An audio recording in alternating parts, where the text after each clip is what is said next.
Okay. Throughout April, we will be recording a series of autism special episodes to help raise awareness and acceptance for autism. I'm really happy to introduce our next guests on the podcast, Carrie and David Grant. We'd like to start our podcasts with some random questions before we start talking about autism. We do this with all our guests. You up for that? Yeah. Okay. Do you believe in ghosts? Ghosts? If so, have you ever seen one? What a good question. Great question. You go first on that one. Do you know, I'd say no until one day I was walking past a park and a man was walking in front of me with a dog.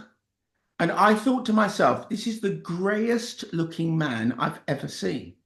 Like the back of his neck was grey, his clothes were grey, and then the dog was grey. They turned left into a gap in a fence, and I thought, oh, I'll go through there because I was going into the park, what I thought was the park.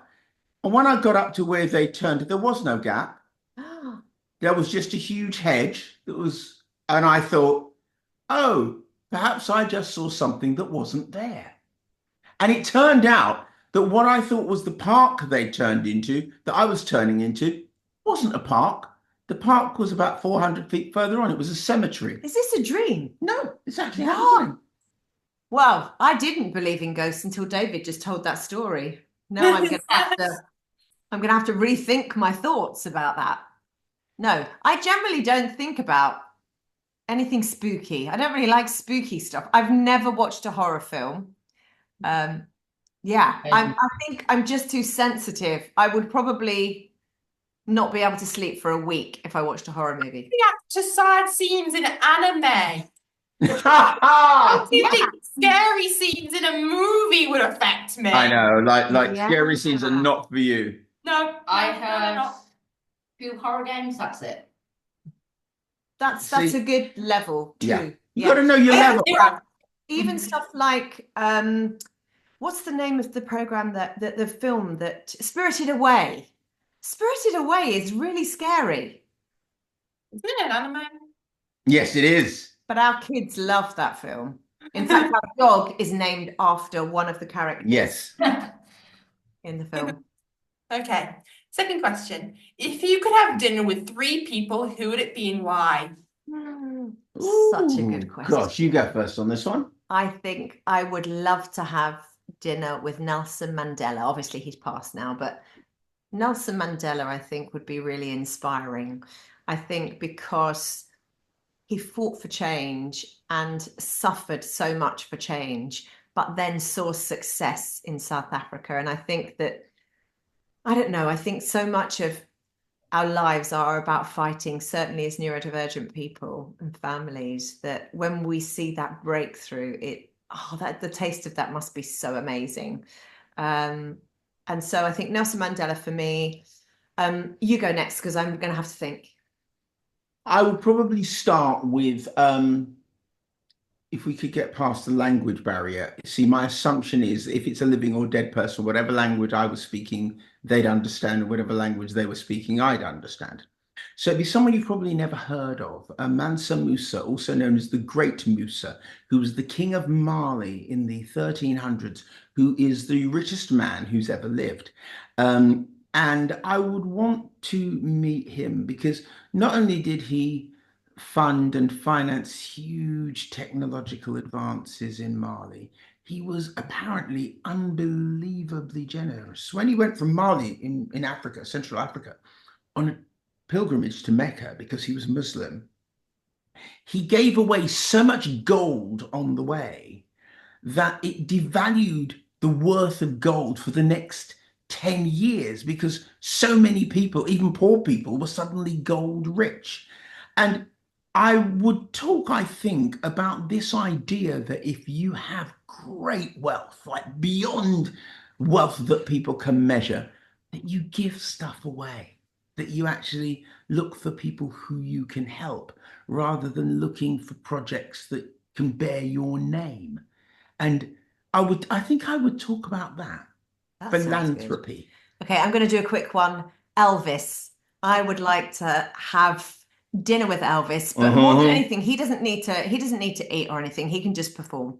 Yeah. But I like young Elvis. Not that he was this big. I've made him really small now. Yeah. I'd like young Elvis just doing his performance. He's like one of the most amazing, inspiring performers of all time.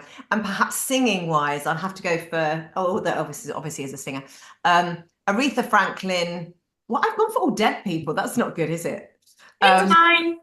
I think I'd like to just, again, Elvis can perform and then Aretha can just come along and sing a song for me. And then all the time I'm just chatting to Nelson Mandela. Sounds like a great night out. Thank you very much. Me. I think that maybe Martin Luther King. Oh, I know him. Yeah. Dr. Martin Luther King. The reason why I'd want to meet Martin Luther King is because I'd want to work out and speak to him about why somebody who was young, when he was in his 20s, a young minister decided that he would risk his life and his future to change things. You see, I think the people who really change things in life are people who take great risks. So yeah. And a singer. Go for a singer. Come on. I'm going to go for a singer. All right. So any singer? Stevie Wonder. I'll name it. Yeah. All right. Yeah. I have Stevie Wonder round for dinner, and I'll make sure that his table is right by the piano. We'd eat by the piano. He'd be on one side of the table. I'd be by the other. He can play piano and sing some songs. And eat. Talk about sing for your supper. That's definitely what it'd be like. And actually, when you consider everybody on our list, it would be really great to have, your first question was about ghosts. It'd be great to have dinner with somebody who's actually alive.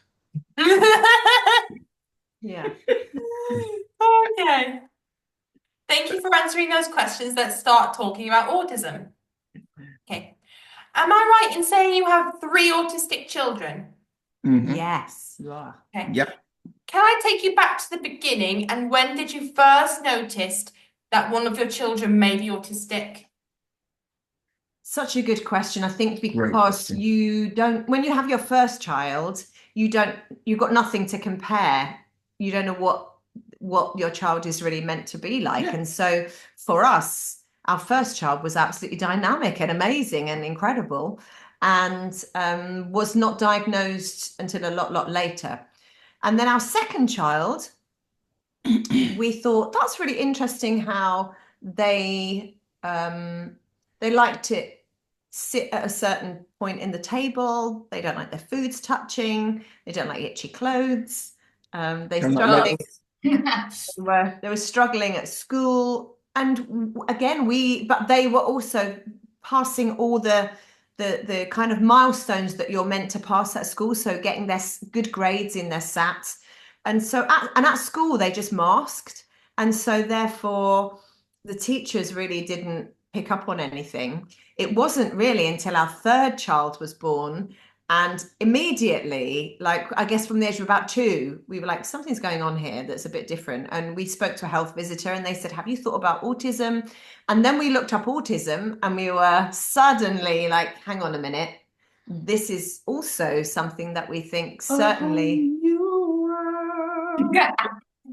Oh, I love that song. I didn't know you were into Aladdin.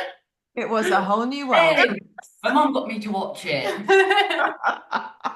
We have one of our children is an absolute Disney crazy person. Obsessive. That's an autistic person for you. Yeah. Yeah, absolutely. And so we began to realize that not only were there neurodivergent traits in our children, but maybe part of the reason we hadn't noticed anything is because there were neurodivergent traits in us. Yeah. You know, I was only diagnosed as autistic 2 years ago. So, but that's something. Yeah, exactly. I'm so excited that everyone let me in.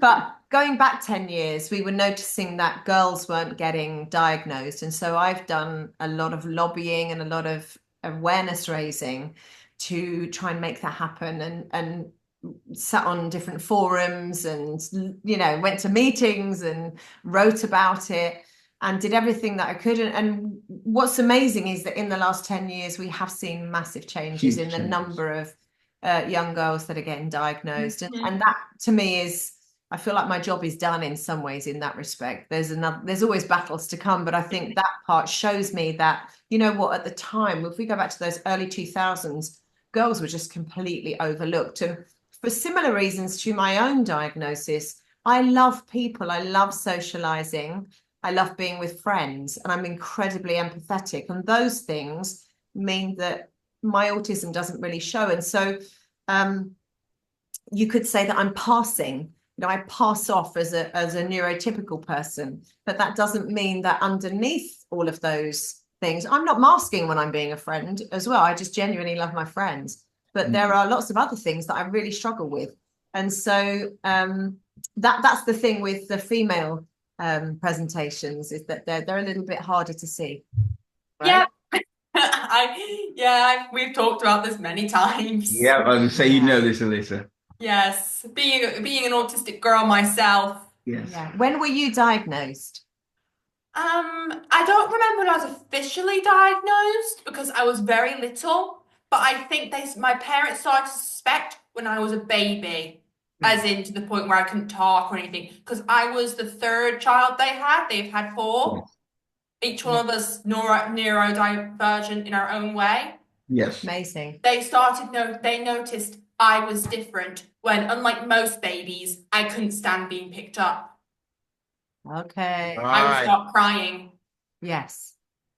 So you tried to be put down. Yes. Great. That's like saying hands down for tea, isn't it? And then there was my habit of trying to escape my crib. Wow. Yes, actually, we've had a bit of that that's gone on over the years. Now you mention that. Escaping cribs, yes. We don't like feeling trapped. Absolutely. Yeah. And what age, Daniel, what age were you when you were diagnosed? Oh, I can't remember for the life of me. I was too young to. What I do remember is it was a pain diagnosing me. My doctor that diagnosed me had to come into my school to actually diagnose me. Wow. Wow. Is that because you wouldn't go to him?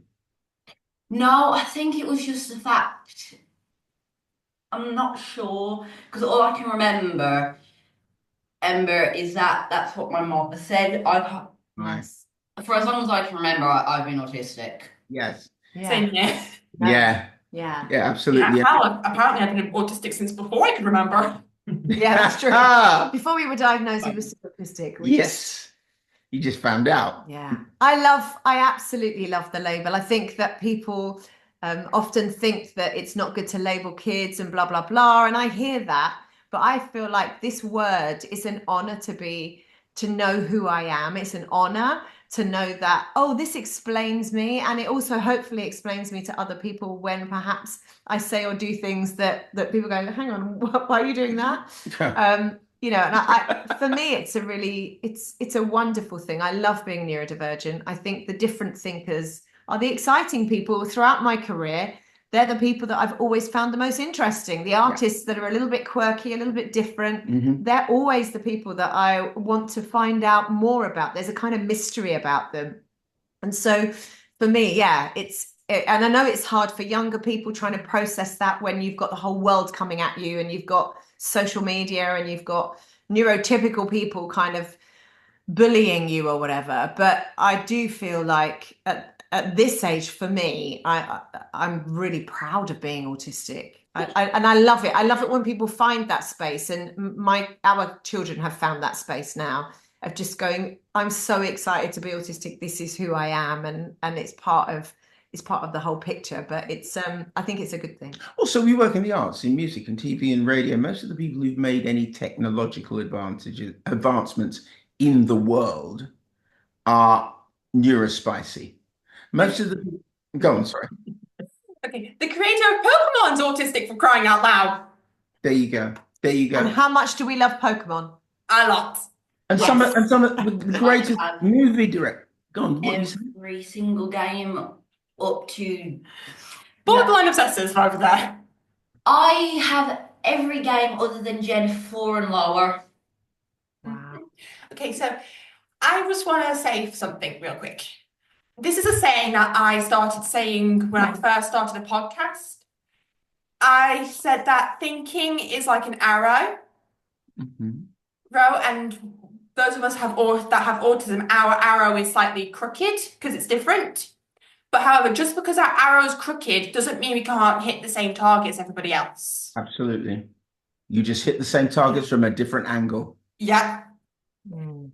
It's great. I think there's that. I think there's also like who made the targets? Can we just change the target? Yeah. Who decided that we all have to hit the target? Yeah. I'd like to just not have to hit the target, And if I right? do, can I hit my own target? Hands up, who here knows how to play archery? I'd love to. Yeah, it's good. Many parents struggle to get the right support for their autistic children. Did it take you a while to find the right education for your children? Yes, it did. It took a long time. It took a long time to find the right education, and it was painful. And so much of I'm going to use the word, so much of the suffering and the distress that our children went through was because of being in the wrong educational environment and being made to feel as though if they were in the wrong environment, it wasn't the environment that was wrong, it was them. Yeah, they were really, all four children, I would say, were traumatized by school. Yeah. And no child should grow up and leave school being traumatized by an educational experience. And so we have had children that have been out of school. One of our children was out of school for 3 years. Another one's been out. So one child was out. Arlo was out for 3 years between the ages of 11 and 14. And that was so difficult. And then they went into an autism school, and that autism school is amazing. And I'm dreading the end of this school year because this is their last year there and they have loved it so much.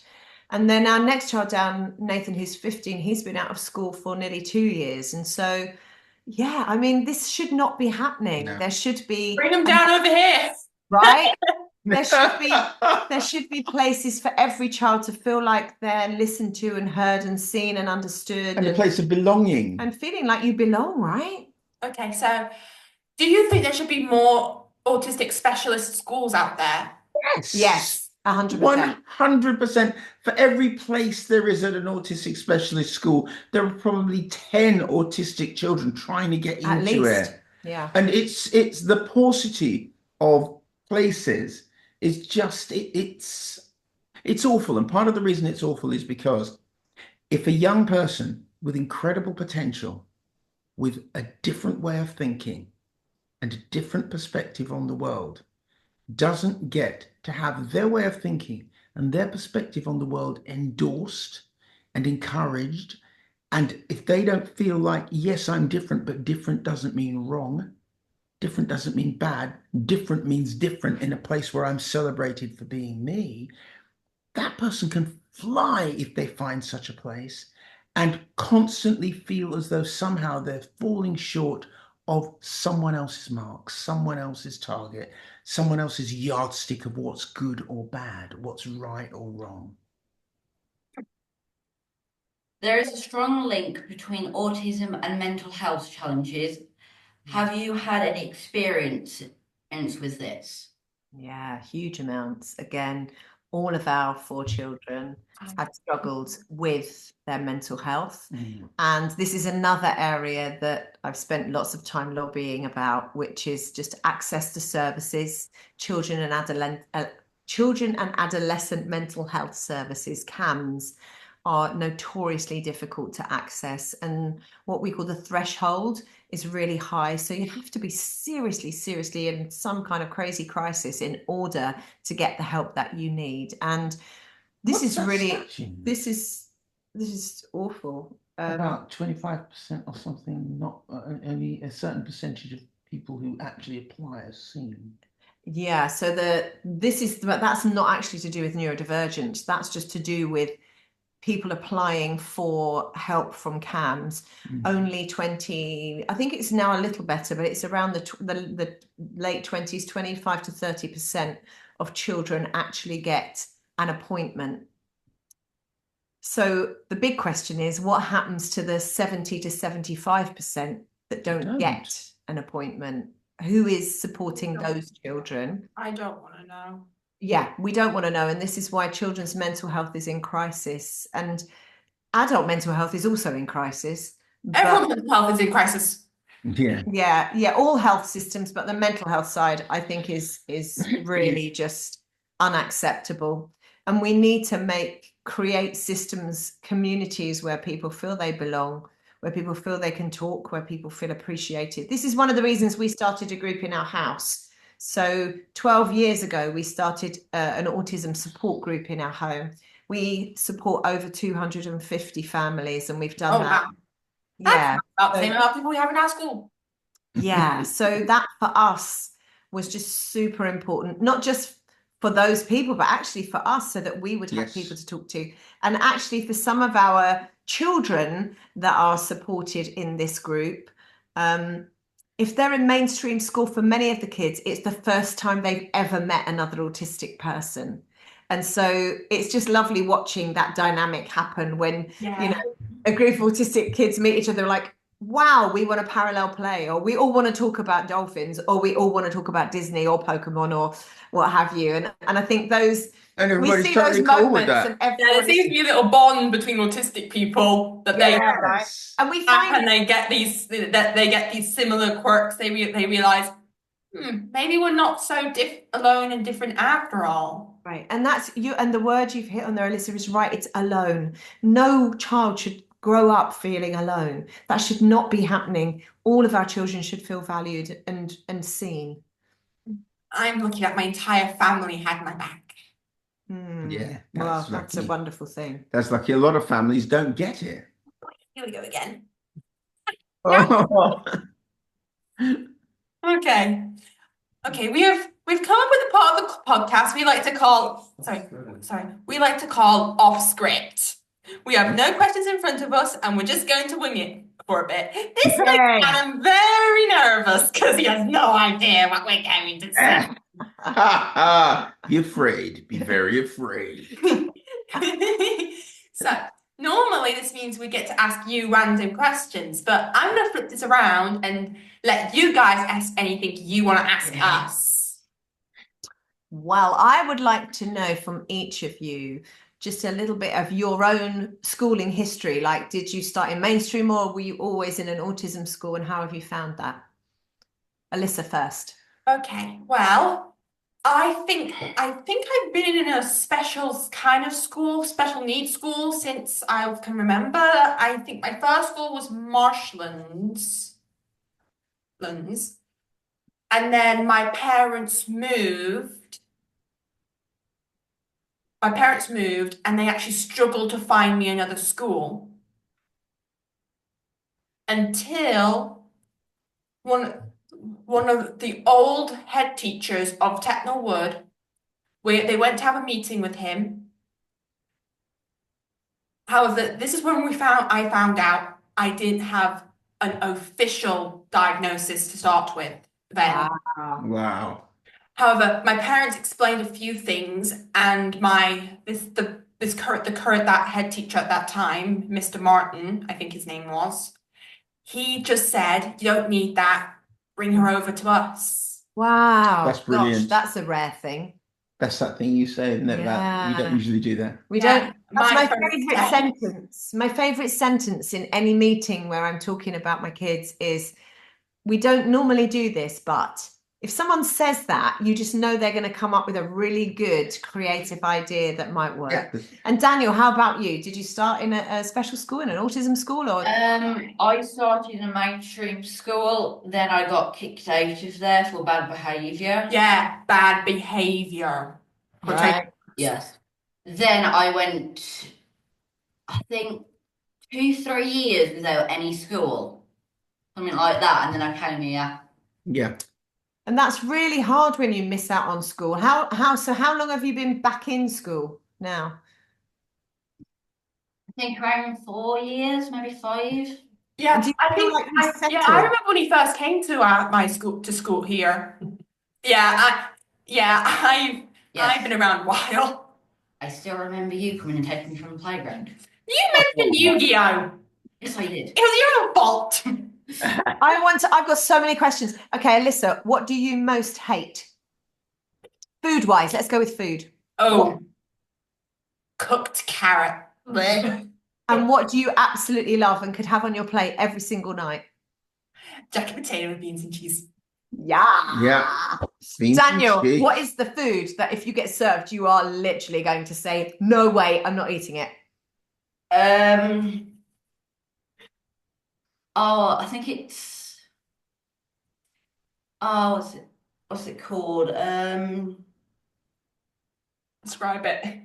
It's the green beans. It's when they're mashed up. Mushy Yeah, there we peas. go. Blech. Mushy peas. I'm with you on that. Daniel, what is the food that you just go, yes, I could eat this every day? Chuck the words at my mate. Steak, yeah. I love steak. Yeah, I know him at the back of my hand at this point. Steak and Yeah. potatoes. Steak. A steak. Danny's steak boy. Okay. Yeah. So I've got a question. One question for each of you. What do you think could be changed to make things more accessible, comfortable, and helpful for autistic children? I'm going to cough. Okay. There we go. Okay, well, I think the first thing that needs to be done is to tear down the fact that autism is a disorder. Yeah. It's not. We're so ordered. Just a little special thing in which people like me, Daniel, Yeah. the other people that we call part of who we are. Yes. Yeah. And also, we need to raise the amount of autistic people in the world of work. I'm not kidding, Daniel.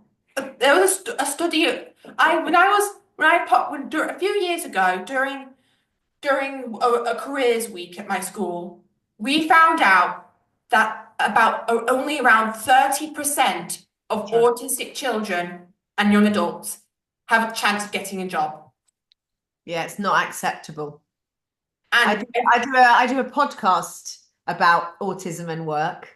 And when people are in work, there are some amazing things that are changing right now with some of the very big tech companies, particularly, and that's worldwide. There are changes happening, and I think sometimes the change starts, but it takes a while to really flow in, so that we begin to see changes in those statistics you've just said. Because you are right, it's under 30%. It's just shocking, isn't it? yeah, it's no.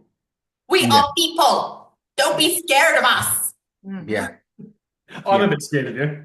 Yeah. You are kind of scary sometimes.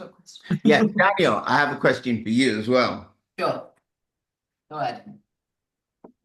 What is the best thing about your life? About being autistic. Oh, God. Being autistic. The best thing about being autistic. The thing that you go, I wouldn't be able to do this or feel this or think this or express like this if I wasn't autistic.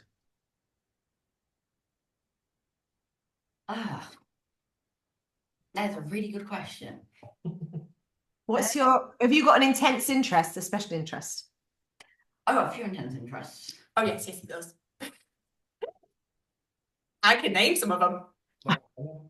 Go and help him. Yu-Gi-Oh, Pokemon, anime. I have an obsession with all anime. Specifically the slightly nuttier characters. So do Yes, either of you do either of you do cosplay? No. Okay. I find it rather embarrassing. Same. See, we're a cosplay household here. Well, you do you. I ain't gonna judge. Absolutely. Thank you very much. Yeah, one of our children is really into cosplay. And to answer your question, I would say probably anime. Anime has helped me through a lot of things. Yeah. Do you have any particular favorite anime characters? Yes, I do. The psychos. I mean, yeah. Yes, I can name quite a few of those. Mhm. But one of my favourites of all time is Dragon Ball. I love it. It's one of the things that got me into anime. That and a specific person. but Dragon Ball got me into anime, Yeah. and I have quite a few games on it. No. Oh, it goes into gaming. Okay. Close to everyone that's been made. I leave a few out, This is wow, my face hurts. but close to every single Dragon Ball game out there I have. Wow. Name I most likely have it. It is more than a 50% chance. That's brilliant, That's good. Daniel. Okay. Let's go back to the scripted questions before we run out of time and Adam goes. Right, okay. Because he's here like, what are we talking about? Okay, we spoke to Paddy McGuinness on the podcast last year. He has 3 autistic children. He spoke a lot about how he found it difficult as a dad adapting to life with autistic children and was not seeing the life that he had hoped for his children when they were born. David, how have you found it as a dad and adapting to life? Well, that's really interesting. You know, one of the things that I read quite a lot from people who had autistic children was, you know, this idea of having in your mind a life that you thought you were going to have, and then that life wasn't the life that you ended up with, and that was accompanied by Plan a set life anyway. Sorry? Why would you plan a set life anyway? Well, there you go. Yeah, I think this is where There you're you go. going. And that is Yeah. exactly where I'm going. No, Because I just wanted, when our children were born, to discover who they were and then to encourage them to be more of who they are, rather than to direct them into being something that I don't know what they should be. I have enough trouble directing myself, you know, just and so for me, I didn't feel that sense of disappointment. What I sometimes felt, actually, if I'm honest with you, Alyssa, was a sense of inadequacy, because I sometimes felt like I need to be a better dad so that these kids will know that they're fabulous people, that they're unique, that they're inspired, that they're incredible, that they can make a difference, that they are completely supported, not because of anything they do, but just because of who they are. So I feel like they've brought out more love, empathy, consideration in me than I ever knew that parenting would do, because I'm getting to know them, and that evolves, because you know, you look at you guys, you're not the people you were 5 years ago. And I think No. that's one of the things that as parents sometimes we can get stuck with the child we think we know. Paddy's children are very young as well, so I suppose that he's probably in a slightly different place. And when people are told their child is autistic, you know, you read a lot, and I'm not knocking it, this what I'm about to say. You read a lot about grief, and 2 things. David and I just never felt that. Never felt grief. grief. We were just like, wow, you're autistic. That's so cool. Yeah. But I think also, like, the idea that your children will grow up and then learn that you were grieving about them, like, No. That's not anything No. any child wants. No I don't child like wants that to idea. learn that their parents were upset that there was something different about them. Yeah. No child wants that. Yeah, you can be upset that the world is not yet Ready for your child, but I think that's a Bad, because they're there. Yeah. The world can suck it up because the children are there and that's their day. Yeah. They just better get used to it. Yeah. I think you need to run for Prime Minister, you do. Yeah, absolutely. You're not the first person to say that. So no, to paraphrase and to conclude what Carrie was saying, at no point did I feel anything like, you know, oh, it's so sad they've not got the life, blah, blah, blah, blah. It was going to be, I'm a dad now. I've never been a dad before. So I'm going to live a life as a dad. I'm going to find out what that means. Carrie's going to find out what it means to be a mum. We're all together going to find out what it means to be a family. And our family is going to be our family, because every family is different. So I never in my mind had a template that we had to somehow comply to. Why would you? Yeah. To quick shout to those of you who have a template of what your life should be, please scrap it. It's not, it won't, I'm saying this for the best of you. It's good to have different changes in it. Yeah, it's true. Yeah. Yeah. Because first of all, you're not in charge of what someone you're close to will become. No. And to be No. quite honest, they're not in charge of what they'll become either. It's a little something called fate that decides that. Mm. Yeah, because life will throw all kinds of challenges. And Yep. this is what I think when people say, I just want my children to be happy.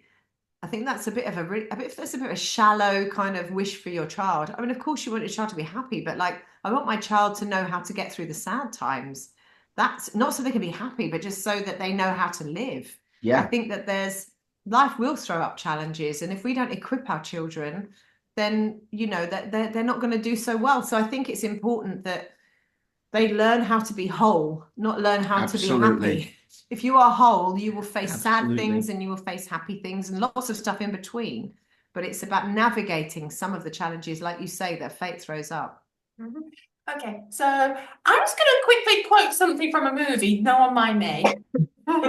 Okay. Sadness, happiness, love, hate, anger, joy, loss. They're all spices in the soup called life. If one of them's missing, it doesn't taste so good. Yeah, Mhm. good point. Who listen to this one? Why? Because Because I'm a complete nutbar. The way you talk is brilliant in this. Great. Love it. Not only are you going to be a prime minister, you're going to be a philosopher. Philosophizing prime minister. That's what we need. I love it. You know what? And you are absolutely right. How would you know the joy of light if you'd never experienced darkness? How would you know what happy was if you'd never experienced sadness? Light and dark. Yeah. Can't have one without the other. Absolutely. I believe it's called yin and yang. That's only if you're Chinese, kid. I I call you that. Yes, I don't. I am sorry. Okay. What is the best thing about being a parent to neurodiverse children? I think the best thing is the interactions between the children. That for me, one of my favorite things to do is just sit in my kitchen and listen to my children talking to one another. They are so funny. Mhm. The way they see the world is so fascinating. The way they care about the world is so intense. And I think that's part of their neurodivergence, that they feel things so strongly. And so we have kind of raised a handful of activists in our house. And I love Here we go. I love the way they've just run with that. And I think that passion and that intense interest, I think there's a gift that comes with that. When you have intense interests, it's great when that's Disney and it's great when that's Pokemon and anime or what have you. But it's also good when that becomes philosophy, or that becomes faith, or that becomes politics. I think there's a lot of huge advantages to that. And that's the stuff that I love watching my children grow in. You both work a lot in media. Are there many opportunities for autistic and neurodivergent people in media? There are in some areas, there aren't in others. There aren't as much as there should be. But what many of the people who are the gatekeepers, those who employ people, don't realize is that so many of the people actually in front of the camera are neurodivergent. Yeah. So many of our comedians, our actors, and so many of our writers, directors, producers, so many set designers, the people who imagine worlds that don't exist and then create them for you, tend not to be neurotypical. And actually, whilst the structured employment area is starting more and more to try and pay attention to people with needs and get them in consciously, in an unconscious way, so many of the people who are already in are undiagnosed I think but that they're does- definitely neurospicy. And that does throw up the thing that we were talking about earlier about being passing. That for those who can pass as neurotypical, the door is wide open in the arts. Yes. The arts is full of neurodivergent Well, people. but why do they have to pass as neurotypical? Right? Yes, and that also means you don't get your needs met. So if you have needs, you are going to have to mask all day, every day. And that means people have huge pressure on them. And that's the thing that we need to change, is just that there are certain things that we can and can't do. You know, if you want the magic of a neurodivergent person, you are also going to have to put some things in place that you wouldn't normally have for neurotypical people. And so I think that's happening a little bit in our industry, and I think our industry is really aware of it because there are so many neurodivergent people. I mean, all the time. Certainly for our 23-year-old Tyler, when they joined Hollyoaks, they went to work on their first day acting on Hollyoaks, and every single person that worked on Hollyoaks, cast, crew, set designers, everybody had had 2 days autism training, which meant they'd had more autism training than any teacher that had ever taught Thai. So that we see a change there. You know, there is a change. There are little pockets of hope where you just go, yeah, this is really good. People are really aware. Thai just recently also worked at the National Theatre, and they were like, is there any needs you have? Please let us know. You know, I think that those kinds of ways of reaching out to people, reaching out to their staff, I think they're beginning to happen, but that needs to happen. It's the same in your school. Have you got neurodivergent teachers? You know, that's what we need in neurodivergent space, in any space. Yeah, I think of it. I don't think we have any neurodivergent teachers. Books at Adam. Play with it. I mean, Yeah, you're definitely neurotypical.